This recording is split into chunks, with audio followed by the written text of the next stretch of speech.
here with reaction. Three men who worked very, very hard to help us here on this program get the truth to all of you, the American people. JustTheNews.com founder, editor-in-chief, chief investigative reporter John Solomon, Fox News legal analyst Gregg Jarrett, House Judiciary Committee Chairman Jim Jordan. John Solomon, let's start with you. And more importantly, what about this strike force announced just before this program tonight by the Attorney General, Pam Bondi? We've been talking about this for a while. This is what the Justice Department does when it wants to pursue a large conspiracy case, a racketeering case, a large fraud case. The strike force was the tool of choice in taking down the mafia and other organized crime organizations like the Russian mob and the Irish mob. It is a tool that's unveiled when they have a serious and widespread complex that they think is acting as a criminal organization. So tonight, the people who have been referred by Tulsi Gabbard, Barack Obama, John Brennan, James Clapper, James Comey, they're being treated like the mob bosses of the past and the drug kingpins of the past in the way the Justice Department goes about. That doesn't mean they've committed a crime yet. They get the benefit of the doubt. But a strike force is a very serious vehicle to trying to prove that grand conspiracy case that we've been talking about. Okay, let's talk about that broader conspiracy case, Jim Jordan, because it goes through three presidential election cycles. One, we learned through these declassified documents that, in fact, there was damning information and evidence against Hillary Clinton that FBI Director Comey ignored. That's part one. Part two, they knew that the dirty disinformation dossier was phony. Comey himself was warned about it by Bruce Orr as early as August of 2016. We know that happened. We know that she had top secret classified information on her server.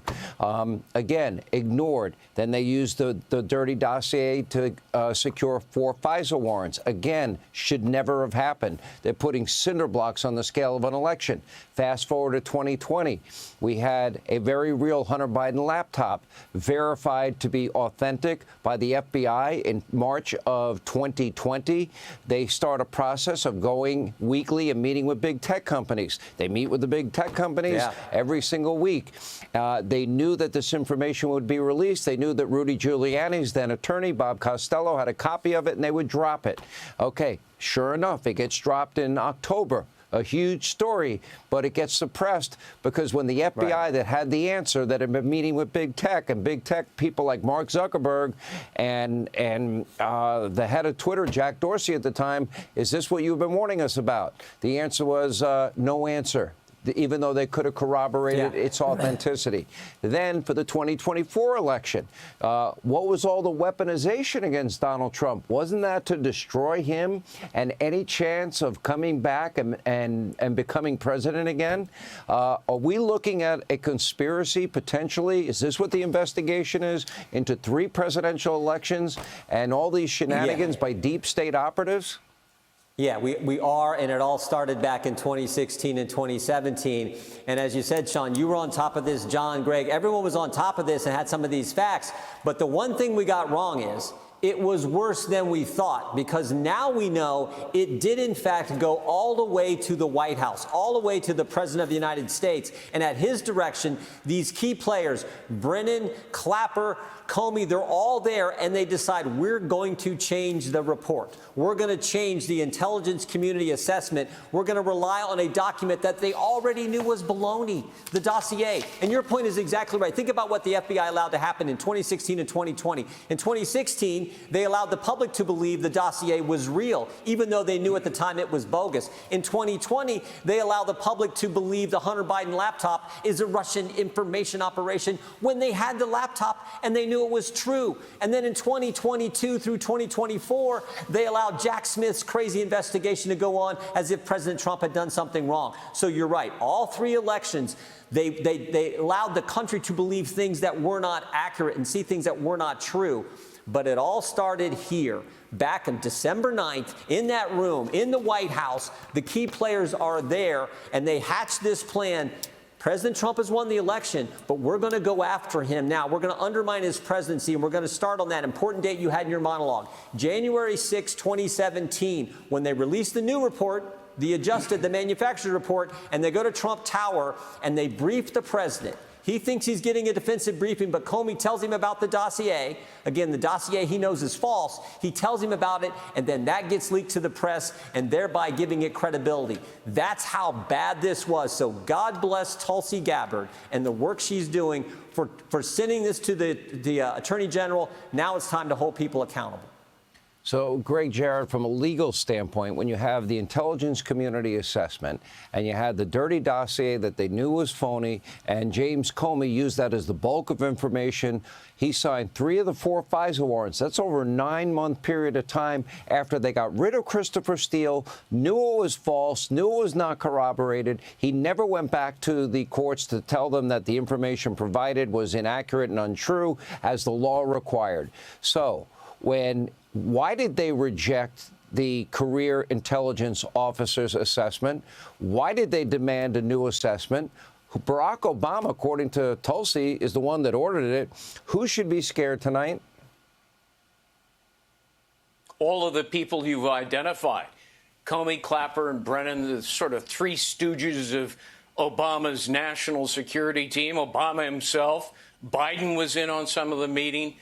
I mean, this is what these malign actors did, Sean. Any reliable intelligence that exonerated Trump was classified and buried until now, while phony intel was conjured up and peddled as credible just to frame Donald Trump. And Obama, he was central in all of this.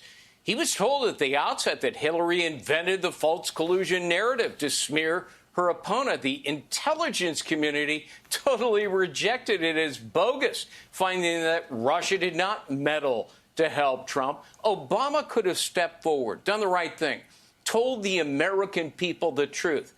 But he didn't do that. He ordered this new intel assessment that said the exact opposite of the truth. Why? To propagate the hoax. And Brennan and others did his dirty work, Sean, and those who objected, and a lot of the intel agencies did object, they were sidelined and silenced. So as I wrote in a column this week, never before has an American president connived to sabotage and destroy his successor as Barack Obama did, Sean. Exit question. As the strike force moves forward, I'll start with you, John Solomon. Who is likely to be held accountable, and do you believe there'll be indictments at the end of the process? We'll see. We've been promised a lot of indictments for years. It'll depend whether they bring a conspiracy. It depends where they bring it. Is it brought in Florida where Jack Smith was? Do they bring it in D.C. where John Durham failed? Those are big questions still to be settled. But Pam Bondi took a major step forward today in treating this as a real criminal case. Barack Obama will not be indicted. The immunity ruling that President Trump will protect him. But he could one day be named as an unindicted co-conspirator among some of the other people who are involved in this. That's something to watch for. Jim Jordan, same question.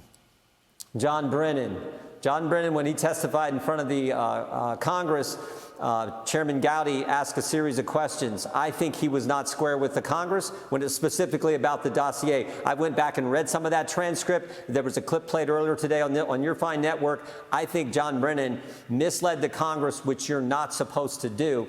Now, again, statute of limitations, everything else, we'll have to see. But I so appreciate what Tulsi's done and the work that Pam is now putting together to go after these guys and get to the truth. But if it's a grand conspiracy investigation, Gregg Jarrett, the statute of limitations won't be applicable? No, if the ongoing conspiracy is, for example, the raid on Mar-a-Lago and events thereafter, that's when the statute of limitations begins to count right there. So that's not an obstacle. But, you know, Barack Obama should be thanking Donald Trump. Why? Because he obtained from the U.S. Supreme Court the very kind of immunity that will protect Barack Obama. Wow, we're going to follow this very closely. Thank you all. Hey, Sean Hannity here. Hey, click here to subscribe to Fox News YouTube page and catch our hottest interviews and most compelling analysis. You will not get it anywhere else.